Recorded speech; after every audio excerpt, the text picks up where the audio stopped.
Hello students, आज की class में हम लोग अर्थमेटिक प्रोग्रेशन से रिलेटेड कुछ प्रॉपर्टीज देखेंगे। चलिए प्रॉपर्टी नंबर 1 से क्या कह रहा है कि if a constant is added to or subtracted from each term of an AP then the resulting sequence is also an AP with the same common difference. क्या कह रहा है कि अगर किसी अर्थमेटिक प्रोग्रेशन के हर एक टर्म में किसी कांस्टेंट को ऐड करते हैं या फिर किसी कांस्टेंट को हर एक टर्म से सब्ट्रैक्ट करते हैं तो जो रिजल्टिंग सीक्वेंस आएगा वो भी एपी में होगा सेम कॉमन डिफरेंस के साथ। ठीक है, चलिए तो हम लोग यहाँ पे ले लेते हैं कि let a plus d, a plus 2d, a plus 3d, इस तरह से आ जाएगा, है ना जी।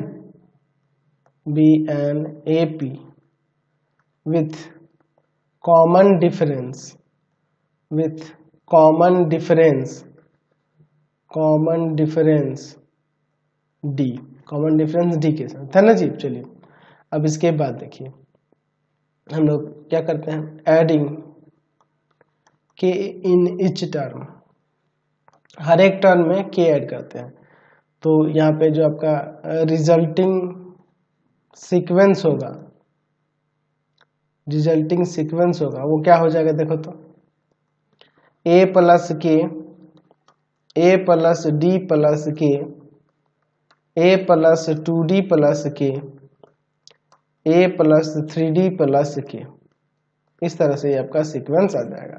अब नाउ चेक करते हैं इसके कॉमन डिफरेंस सेम हो रहा है कि नहीं, एपी में है कि नहीं, ये चेक करना होगा ना जी। चलिए तो एपी में होने के लिए हम लोग क्या करेंगे, कॉमन डिफरेंस चेक करेंगे, कॉमन डिफरेंस चेक करेंगे। तो कॉमन डिफरेंस चेक करने के लिए हम लोग क्या करेंगे, a2 माइनस a1 यानी a प्लस डी प्लस के माइनस का a प्लस के, यानी आ जाएगा a प्लस, ब्रैकेट हटा दो ना, ब्रैकेट से कोई मतलब नहीं है। अब यहाँ पे हो जाएगा आपका a प्लस डी प्लस के माइनस a माइनस के, यहाँ से a से a कैंसिल, k से k कैंसिल, यहाँ d आ गया कि नहीं, कॉमन डिफरेंस दिया रहा है और इसमें भी कॉमन डिफरेंस डी ही था, है ना जी, सेम कॉमन डिफरेंस कह रहा था।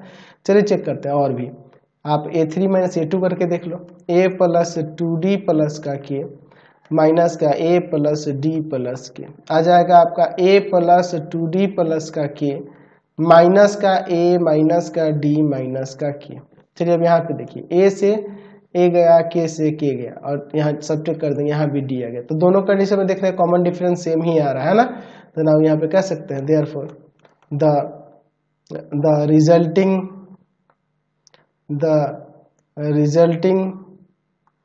रिजल्टिंग सीक्वेंस जो है आपका a प्लस के, a प्लस डी प्लस के, a प्लस 2d प्लस के, है ना जी, ये जो है आपका क्या है, यहाँ पर लिख सकते हैं आर इन एपी। ठीक है, ये एपी में हमने दिखा दिया। चलिए अच्छा, यहाँ पे अब सब्ट्रैक्ट करने के लिए भी कर रहा है। अच्छा अगर यही हम लोग एपी ले लें, है ना, और यहाँ पे ले लें कि subtract k from each term then the resulting sequence क्या होगा। तो रिजल्टिंग सीक्वेंस देखिए क्या हो जाएगा, a माइनस का k, a plus D minus का k, a plus 2d minus k, a plus 3d minus k, है ना, ये हमें सीक्वेंस मिलेगा। चलिए यहाँ पे भी हम लोग कॉमन डिफरेंस चेक करते हैं, कॉमन डिफरेंस चेक करते हैं, यानी कि डी कॉमन डिफरेंस यानी कि क्या आएगा देखते हैं, a प्लस डी प्लस के, सॉरी माइनस के, ठीक है, और फिर माइनस a माइनस के, a प्लस डी माइनस के माइनस a प्लस का k से k कैंसिल, a से a कैंसिल, कॉमन डिफरेंस दिया रहा है, इसमें भी कॉमन डिफरेंस दी ही था। और कर देते हैं a प्लस 2d माइनस के में से सब्ट्रैक्ट करते हैं a प्लस डी माइनस के, इसको करके देख लेते हैं a3 minus a2, a plus 2d plus का माइनस का k माइनस a माइनस का d प्लस का k से k कैंसिल, a से a कैंसिल, यहाँ पे भी सेम कॉमन डिफरेंस d ही आ रहा है ना जी। तो यहाँ पे लिख सकते हैं देयरफॉर द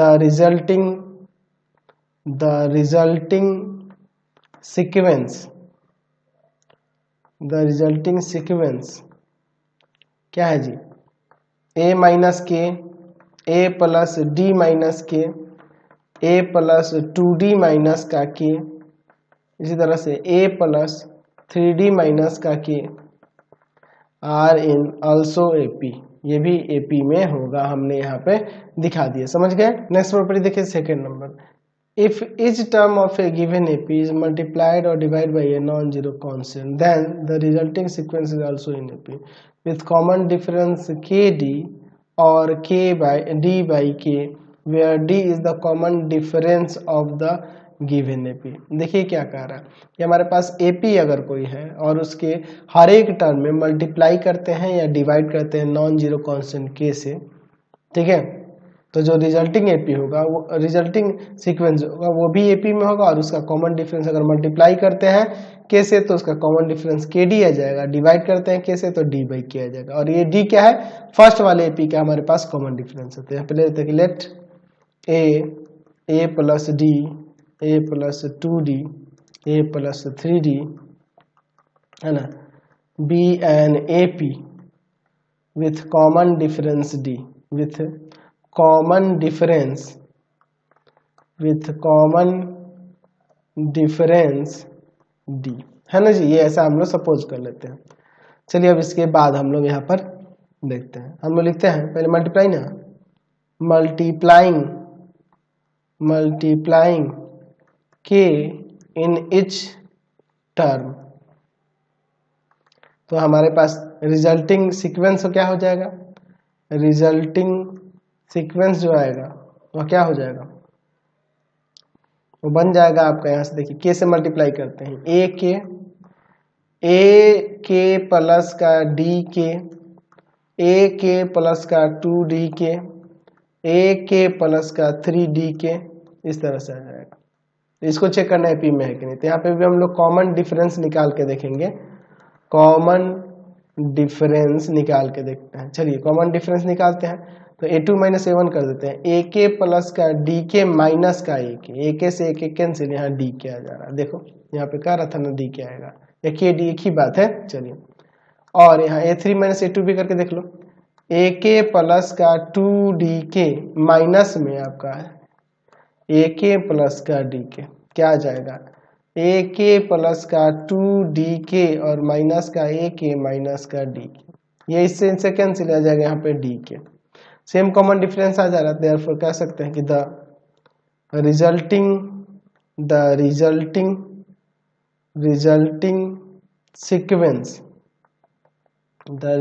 सीक्वेंस जो हमें मिल रहा है, ए के प्लस का डी के, ए के प्लस का 2d के और फिर ए के प्लस का 3d के, है ना, are in also AP with common difference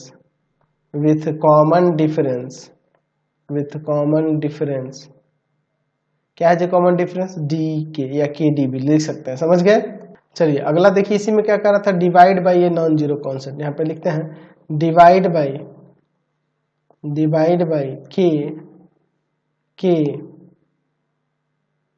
के से डिवाइड करेंगे तो हमारा रिजल्टिंग सीक्वेंस क्या होगा, रिजल्टिंग सीक्वेंस क्या हो जाएगा, ए बाई के डी बाई के, ए बाई के 2d बाई के, ए बाई के और आपका 3d बाई के, ये हमारे पास सीक्वेंस है। चलिए इसका भी कॉमन डिफरेंस निकाल के देखते हैं, कॉमन डिफरेंस देखते हैं। तो आपका a2 minus a1, A by के प्लस का डी बाई के माइनस का ए बाई के, तो यहाँ ए बाई के कैंसिल, डी बाई के आ जाएगा। अच्छा और ये भी कर सकते 3 माइनस a2, यानी कि ए बाई के प्लस का 2d बाई के माइनस में ए बाई के और प्लस का डी बाई के। चलिए ब्रैकेट हटाते हैं, तो हो जाएगा ए बाई के प्लस का 2d बाई के माइनस का ए बाई के माइनस का डी बाई के, इससे ये कैंसिल, इसमें से इसको सेपरेट करेंगे, यहाँ पे डी बाई के आ जाएगा। तो देख लीजिए दोनों जगह सेम कॉमन डिफरेंस है कि नहीं। देयरफॉर लिख सकते हैं कि द रिजल्टिंग, रिजल्टिंग सीक्वेंस जो है आपका a/k plus d/k, a/k plus 2d/k और a/k प्लस का 3d/k। ठीक है, ये क्या हो जाएगा आर इन ऑल्सो एपी, ये भी आपका क्या हो जाएगा एपी में होगा with common difference, with common difference आपका d/k हो जाएगा। समझ गए। देखते हैं प्रॉपर्टी नंबर 3।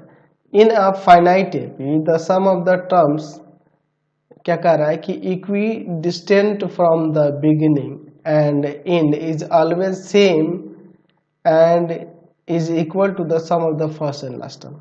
देखिए क्या कह रहा है कि किसी एपी के sum of the term equidistant from the beginning and and, जो स्टार्टिंग से और एंड से जो इक्विडिस्टेंट पे हो वो हमेशा उनका सम इक्वल होगा the sum of the first and last term. देख लीजिए यहाँ पर, ये देखिए ये यहाँ मान लेते हैं स्टार्टिंग से के टर्म और एंड से आपका के टर्म जो है, इन दोनों का सम इक्वल होगा फर्स्ट टर्म और लास्ट टर्म के सम के इक्वल, जहाँ पे यहाँ पे फॉर ऑल के इक्वल टू 1 2 3 4 n-1 तक यहाँ पे दिया हुआ है। ठीक है, तो चलिए इसको देखते हैं, इसका प्रूफ। ठीक है ना जी, इसका प्रूफ देखते हैं। यहाँ ले लेते हैं कि लेट a1 a2 a3 कहाँ तक n तक bn ap, ये ap है with common difference d, with common difference d।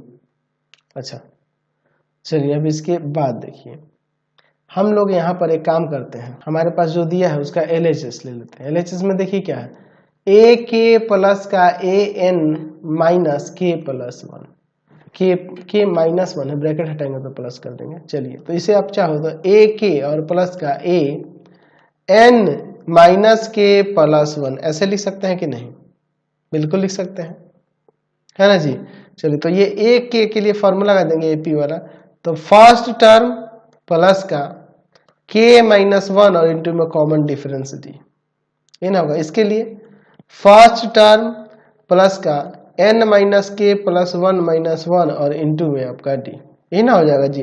चलिए देखते हैं, 2a1 हो जाएगा यहाँ से और प्लस में यहाँ देखो ना, इसमें 1 से 1 सब्ट्रैक्ट हो जाएगा, k यहाँ कॉमन हो जाएगा, तो k माइनस का 1 और प्लस का n माइनस का k और इंटू में d। 2a1 जो है प्लस में यहाँ पर देखिए क्या हो जाएगा, यहाँ k से k कट जाएगा, n माइनस 1 इंटू में d, यही ना हो जाएगा जी। चलिए अब इसके बाद देखते हैं, ये दो को फर्स्ट टर्म है तो फर्स्ट टर्म और प्लस फर्स्ट टर्म ऐसे कर सकते हैं और प्लस में n माइनस 1 इंटू में d। तो आप इसको और इसको एक साथ देखो तो ये कौन सा टर्म होगा, nth टर्म ही ना होगा, ये nth टर्म होगा, first term plus n minus 1 into d nth term होगा। तो यानी हमने दिखा दिया ना जी, देयरफॉर हमने दिखा दिया कि kth टर्म स्टार्टिंग से और एंड से भी जो kth टर्म होगा उन दोनों का सम फर्स्ट टर्म और nth टर्म के सम के इक्वल होता है। समझ गए, ये प्रूफ हो गया। नेक्स्ट क्वेश्चन देखते हैं प्रॉपर्टी नंबर 4। क्या कह रहा है कि 3 numbers a b c are in AP if अगर 2b इक्वल टू में a प्लस c होगा तब।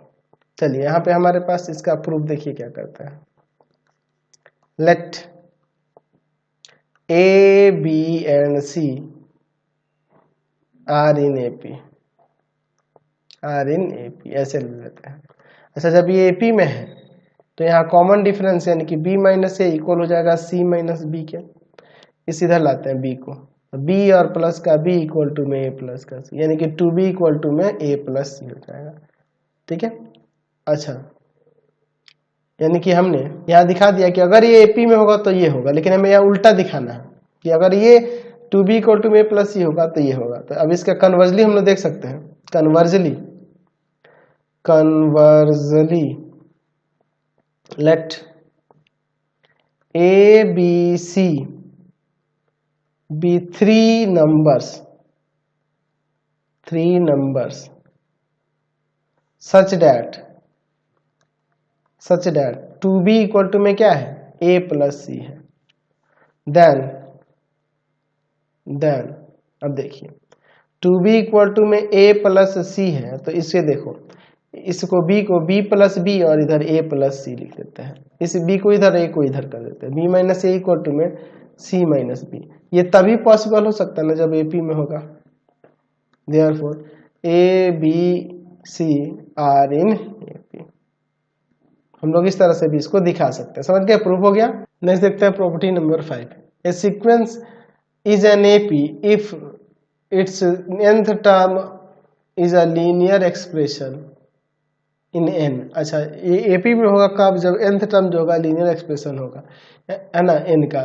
दैट इज यानी कि मान लो जी nth टर्म जो है an प्लस बी इस फॉर्म में हो, और यहाँ a और b क्या है? कॉन्स्टेंट्स है। In such a case the coefficient of n in an is the common difference of AP। अच्छा, इसमें जो n का कोफिशिएंट होगा ना, यानी यहाँ पे n का कोफिशिएंट a दिख रहा है, तो ये a ही क्या होगा? कॉमन डिफरेंस होगा इस AP का। ठीक है ना? तो चलिए इसको देखते हैं। चलिए, तो यहाँ पर देखिए हमारे पास क्या दिया है? ये nth टर्म दिया है। ले लेते, let an be the nth term of a sequence. तो यहाँ पे nth टर्म क्या दिया हुआ है आपके पास? an प्लस का b, where a and b are constants. ठीक है, अब देखिए इसके बाद क्या करते हैं हम लोग। an प्लस वन टर्म क्या होगा? an प्लस वन टर्म, यानी कि n की जगह n प्लस वन हो जाएगा। a इंटू में n plus one plus b, यही ना हो जाएगा। अगर इसमें से इसको सब्ट्रैक्ट करेंगे an प्लस वन में से an को, तो ये क्या आएगा? कॉमन डिफरेंस ही होगा। कॉमन डिफरेंस ही ना होगा, तो क्या हो जाएगा ये कॉमन डिफरेंस? चलिए हम लोग देखते हैं। a into n plus one plus b minus an plus b. चलिए देखिए क्या होगा। ये हो जाएगा an प्लस का a प्लस b माइनस का an माइनस का b। an से n गया, b से b कैंसिल, a आ गया। यही हमारा ना कॉमन डिफरेंस होगा। कॉमन डिफरेंस यही होगा। तो यहाँ पर लिख सकते हैं, यहाँ पर लिख सकते हैं कि यहाँ पर लिख सकते हैं ये कॉमन डिफरेंस हो जाएगा। अच्छा, यहाँ पर अब एग्जाम्पल लेके भी दिखा सकते थे। n के जगह यहाँ पे इसी में 1 2 3 4 ये सभी पुट कर सकते थे, या फिर ऐसे भी हमने दिखा दिया कि हमेशा यही आएगा, ये कांस्टेंट आएगा और यही कॉमन डिफरेंस होगा। ठीक है, यहाँ पे लिख सकते हैं hence the sequence is an AP with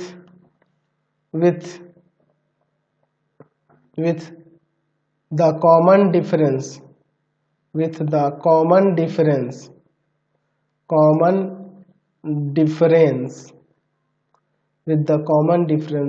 a, है ना, a। ठीक है ना जी, कॉमन डिफरेंस इसका a है। तो देख लीजिए n का ही ना कोफिशिएंट हमने यहाँ पे दिखाया है, वही यहाँ पे प्रूव भी करना था। इनका कोफिशिएंट ऑफ n जो होगा वही कॉमन डिफरेंस होगा AP का, है ना, दिखा दिया। नेक्स्ट क्वेश्चन देखते हैं, प्रॉपर्टी नंबर 5 क्या है। A sequence is an AP if the sum of the first n term of the form this where a and b is constant independent of n. In such a case the common difference is 2a, यानी that is 2 times of the coefficient of n square। ठीक है ना जी, n square के coefficient का 2 times n2 है ना जी, ये common difference होगा। हमारे पास n टर्म का सम दिया है an स्क्वायर प्लस का bn, where a and b are constants. ठीक है, अब इसके बाद देखिए हम लोग Sn माइनस वन निकाल लेते हैं। तो a इंटू में n माइनस वन का स्क्वायर प्लस में b इंटू में n माइनस वन हो जाएगा। यहाँ a इंटू में n स्क्वायर माइनस का 2n प्लस का 1 प्लस का bn माइनस का b, यानी आ जाएगा an स्क्वायर माइनस का 2an और प्लस का a प्लस का bn माइनस का b, यानी कि ये Sn माइनस वन हो जाएगा आपका an स्क्वायर माइनस का 2an प्लस का bn और प्लस का a माइनस b। अब हमें nth टर्म पहले निकाल लेना होगा, Sn माइनस का Sn माइनस वन, यानी हो जाएगा an स्क्वायर प्लस का bn माइनस में an स्क्वायर माइनस का 2an प्लस का bn और प्लस का a माइनस b। चलिए अब इसके बाद देखते हैं हम लोग, यहाँ पर आ जाएगा यहाँ पर ए एन स्क्वायर प्लस का बी एन माइनस का ए एन स्क्वायर प्लस का 2an प्लस का 2an और माइनस का यहाँ बी एन माइनस का ए और प्लस का बी। देखिए ये इससे कट जाएगा, बी एन से बी एन कैंसिल, तो यहाँ पे nth टर्म क्या आ जाएगा 2an और माइनस का ए प्लस का बी। तो देखिए अब इसके बाद ये तो nth टर्म हो गया। अगर हम लोग कॉमन डिफरेंस निकालना है तो एक काम करो ना, ए एन प्लस 1 निकाल लो, 2an प्लस 1 माइनस का ए प्लस का बी। अब इसमें से इसमें सब्ट्रैक्ट करके देख लेते हैं, पता चल जाएगा। ए एन प्लस 1 माइनस का ए एन आ जाएगा, देखिए क्या है 2a इंटू में n प्लस 1 माइनस ए प्लस का बी, फिर माइनस 2an माइनस का ए प्लस का बी। चलिए ब्रैकेट हटाते हैं, आ जाएगा 2an प्लस का 2a माइनस ए प्लस का बी, ठीक है। अच्छा माइनस का 2an, ठीक है, प्लस का a माइनस का b। ये इससे कैंसिल, ये a से a कैंसिल, b से b कैंसिल हो जाएगा, बच जाएगा आपका क्या 2a ही ना, 2a है ना। यही आपका कांस्टेंट जो होगा कॉमन डिफरेंस हो जाएगा, ठीक है। तो यहाँ लिख सकते हैं कि हेंस जो गिवन आपके पास ये यहाँ पर जो दिया हुआ है, the sequence is an AP in an AP with common difference 2a। हमने यहाँ पे ये दिखा दिया, समझ गए। नेक्स्ट क्वेश्चन देखिए, property number 7, if in an AP are chosen at regular intervals then they form an AP। अच्छा क्या कह रहा है कि if the terms of an AP are chosen at regular interval. देखिए ये सिंपल सा, इसको प्रूव करने की जरूरत नहीं है। अगर मान लीजिए रेगुलर इंटरवल पे आपके पास टर्म्स चुने जाते हैं पी के, जैसे 1 लिया, इसके बाद 3 का डिफरेंस लेके हम लोग यहाँ पे ले लेते हैं 4 के बाद 3 का डिफरेंस लेकर 7 का 3 का डिफरेंस लेकर 10, तो ये जो होगा एपी में ही ना होगा जी, बिल्कुल होगा, है ना। रेगुलर इंटरवल पे अगर चूज किए जाते हैं टर्म्स तो एपी में होगा। प्रॉपर्टी नंबर 8 तो सिंपल ही है, इफ an प्लस 1 और an plus 2 are 3 consecutive term of an AP then this. तो ये सिंपल है, जब ये 3 कंसेक्यूटिव टर्म है एपी के, तो यानी कि एपी में होंगे, है ना, आर इन एपी। तो जब ये एपी में होगा तो यहाँ कर दो ना, ए एन प्लस 1 माइनस का ए एन इक्वल टू में ए एन प्लस 2 माइनस का ए एन प्लस 1। इसको इधर भेजते हैं और इसको इधर, तो ए एन प्लस 1 प्लस में ए एन प्लस 1 और इक्वल टू में आ जाएगा ये वाला इधर ए एन प्लस का और प्लस में ए एन प्लस 2। तो ये हो जाएगा 2 times of a n plus 1 equal to में ए एन प्लस का ए एन प्लस 2। जैसे ए बी सी एपी में था तो नहीं था, उसी तरह का ये सेम कंडीशन है। तो यही आपके प्रॉपर्टीज दिए थे, आपके सारी प्रॉपर्टीज हो गई। नेक्स्ट वीडियो में आगे देखेंगे। आपको हमारे 3 चैनलों को सब्सक्राइब करना होगा। पहला है पाथ फाइंडर क्लासेस छपरा, दूसरा है आपके पास भारती भवन रविकांत सर, और तीसरा चैनल है Ravikant sir R D Sharma solution, Ravikant sir R D Sharma solution. तीनों चैनल को सब्सक्राइब कर लेंगे। इससे रिलेटेड वीडियो के लिए सीधे डिस्क्रिप्शन में, इससे रिलेटेड नोट्स के लिए गूगल पे जाकर सर्च करेंगे www.ravikantsir.in और यहाँ जाकर आप सभी क्लासेस के नोट्स, उनके पीडीएफ को डाउनलोड कर सकते हैं, पढ़ सकते हैं। इंस्टाग्राम और फेसबुक पे जाकर पाथ फाइंडर क्लासेस को लाइक एंड फॉलो करना नहीं भूलेंगे। Thanks for watching the video.